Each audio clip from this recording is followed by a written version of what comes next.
Good morning, children. How are you all today? Hope you all are doing well.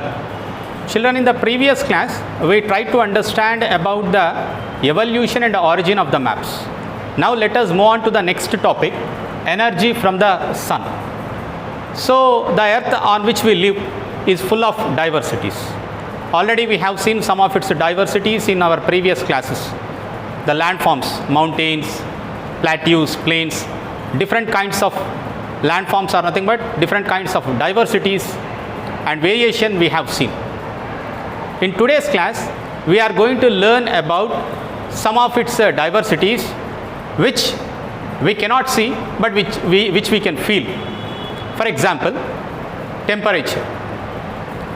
We cannot see it but we can feel it. So the variation of this temperature we shall understand under the unit energy from the sun. Have you ever recognized, children, that in the morning the temperature is very cool, as the day proceeds it gets warm, and again in the night it gets cooled down. Some places are very hot and some places are very cool. These all are because of the variation in the temperature. This is nothing but difference in the temperature. We call it as the variation in temperature. Then what is temperature? Temperature is nothing but the heat and coldness of a body is called as temperature. I am not talking about the temperature of the body, human body. I am talking about the temperature of a place. Generally, you might have seen in the weather reports, it is measured in the degrees Celsius. That so and so place has recorded maximum temperature and minimum temperature. So these all variations in the temperature occur because of varied reasons. In our topic today, we learn in depth what are the reasons for the varied differences or the distribution of the temperature, why it is different in the different places of the earth. Even though earth receives the heat or light from the same source, but it is not recorded at the same level. Why these differences occur? These differences occur because of various reasons. Even temperature also makes or causes the winds and rainfall. The amount of rainfall received by a place is determined by the difference of temperature in that area. Temperature and rainfall affect the human life, animal life and vegetation of a place. How? As you know it, children, in the areas where you find moderate rainfall, the kind of vegetation and animal life you observe there is different, and the places which receive heavy rainfall, okay, there the vegetation is different. And in the cold areas the vegetation will be different. In the desert region the vegetation is different, and depending upon the vegetation the animal life present in that area also varies.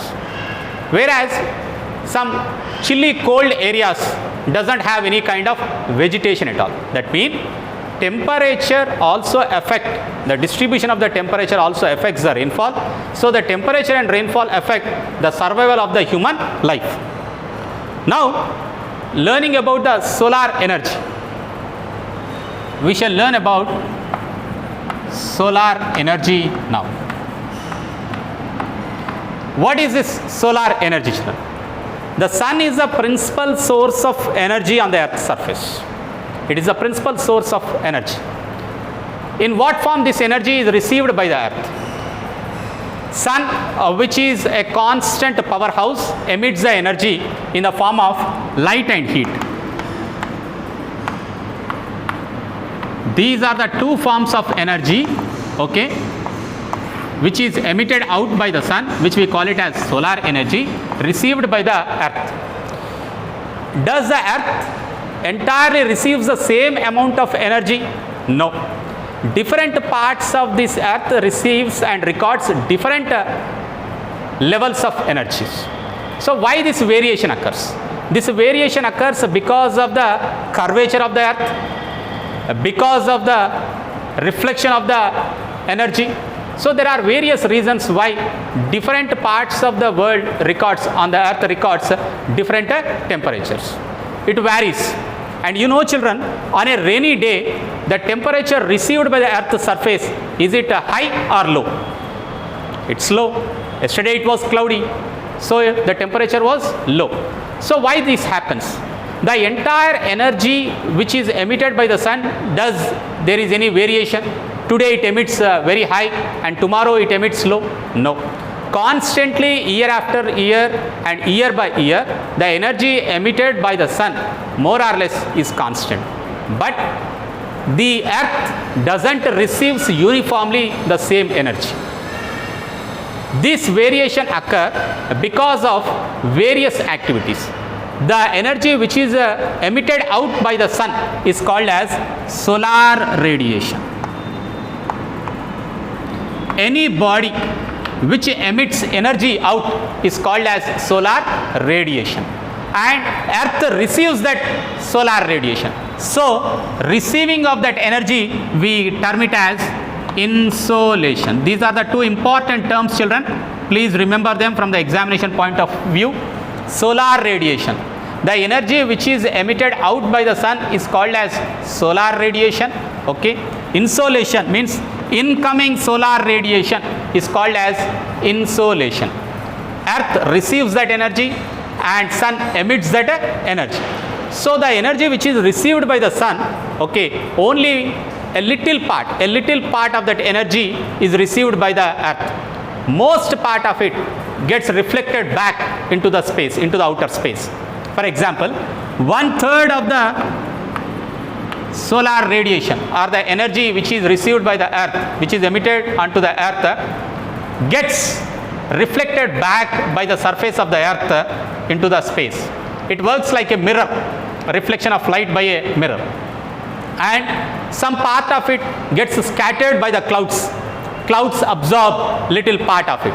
And in the same way, the dust particles and other things which are in the higher atmosphere also absorbs little part of this energy.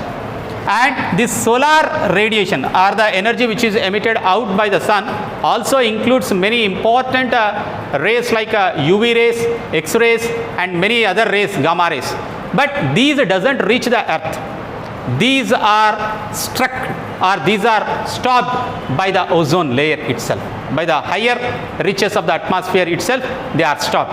And that is the reason why the survival of human beings and animal life is present on the earth. So without that layer, okay, this survival and the life existence on the earth would have not been possible.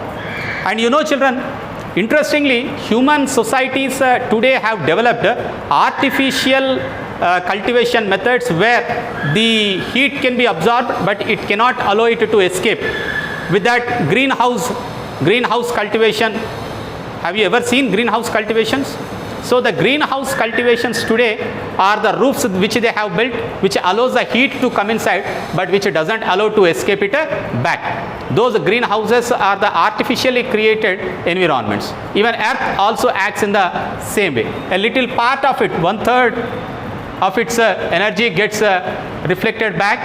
Some of it gets reflected because is observed because of the higher atmosphere elements, and only little part gets absorbed into the earth.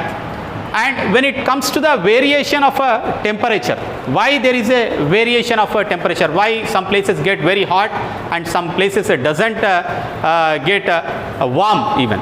Why they remain cold?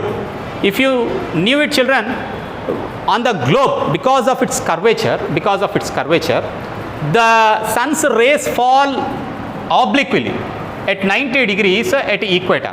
So when the sun's rays fall at 90 degrees at equator, automatically the energy received at a smaller portion is at a larger portion is very high than at other places.